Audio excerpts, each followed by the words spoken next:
The formation of stones in the kidneys or urinary tract is a fairly common disorder.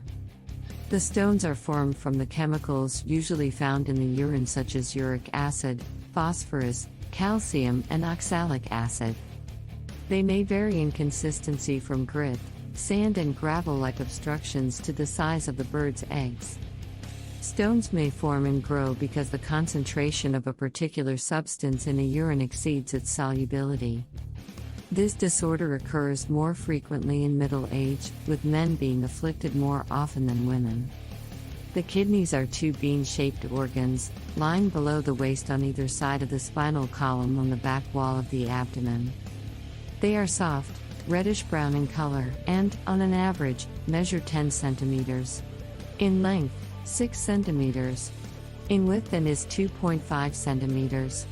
Thick at its center.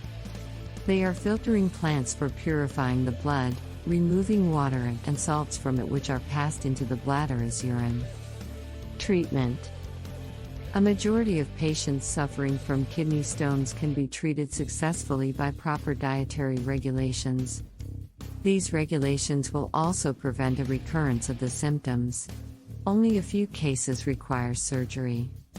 The patient should avoid foods which irritate the kidneys, to control acidity or alkalinity of the urine and to ensure adequate intake of fluids to prevent the urine from becoming concentrated. The foods considered irritants to the kidneys are alcoholic beverages, condiments, pickles. Certain vegetables like cucumbers, radishes, tomatoes, spinach, rhubarb, watercress, and those with strong aromas such as asparagus, onions, beans, cabbage, and cauliflower, meat, gravies, and carbonated waters. In calcium phosphate stones, oversecretion of parathyroid hormone causes loss of calcium from the bones, resulting in a high blood level of calcium with increased excretion of calcium in the urine. An abnormally high intake of milk, alkalis, or vitamin D may also result in the formation of calcium phosphate stones.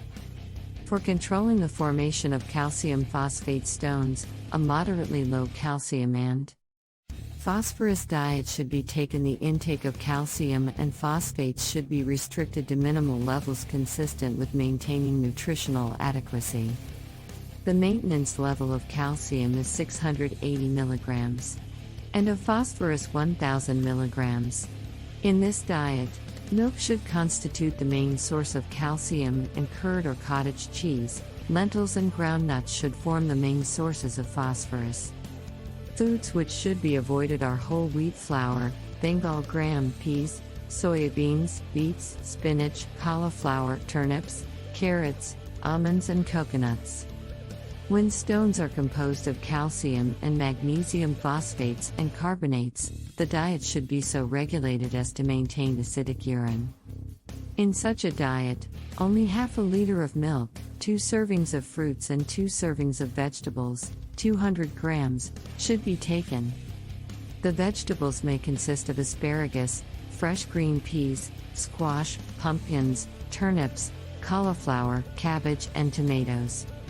For fruits, watermelon, grapes, peaches, pears, pineapple, papayas, and guavas may be taken.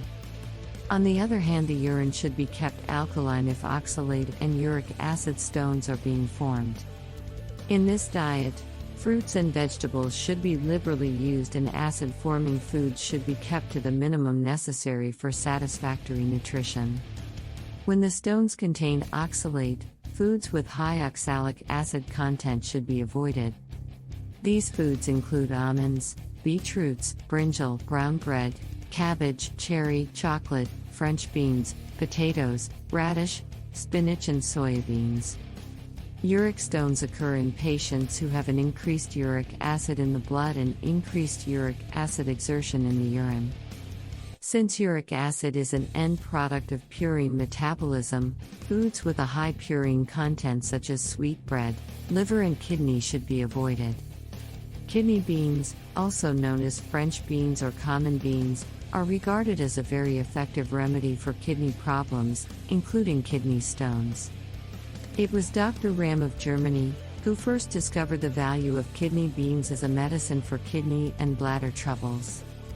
He employed it for over 25 years with beneficial results. The method prescribed by him to prepare the medicine is to remove the beans inside the pods, then slice the pods and put about 60 milligrams in 4 liters of hot water, boiling slowly for 4 hours. This liquid should be strained through fine muslin and then allowed to cool for about 8 hours. Thereafter, the fluid should be poured through another piece of muslin without stirring. According to Dr. Ram, a glassful of this decoction should be given to the patient every 2 hours through the day for 1 day, and thereafter it may be taken several times a week. Drive Ram also says that this decoction will not work if it is more than 24 hours old. The pods can be kept for longer periods, but once they are boiled, the therapeutic factor disappears after 1 day. The basil, known as tulsi in vernacular, has a strengthening effect on the kidneys. In case of kidney stones, basil juice and honey should be taken for 6 months. It has been found that the stones can be expelled from the urinary tract with this treatment. The celery is also a valuable food for those who are prone to stone formation in the kidneys or the gallbladder. Its regular use prevents future stone formation. Research has shown the remarkable therapeutic success of vitamin B6 or pyridoxine in the treatment of kidney stones. This treatment has to be continued for several months for obtaining a permanent cure. The patient should take a low-protein diet, restricting protein to 1 gram per kilogram of food. A liberal intake of fluid up to 3,000 milliliters or more daily is essential to prevent the production of urine at the concentration level where the salts precipitate out. The patient should be given a large hot enema, followed by a hot bath with a temperature of 100 OF, gradually increased to 112 OF. The head should be kept cold with cold application. Hot fomentation applied across the back and the region of the kidneys will relieve the pain.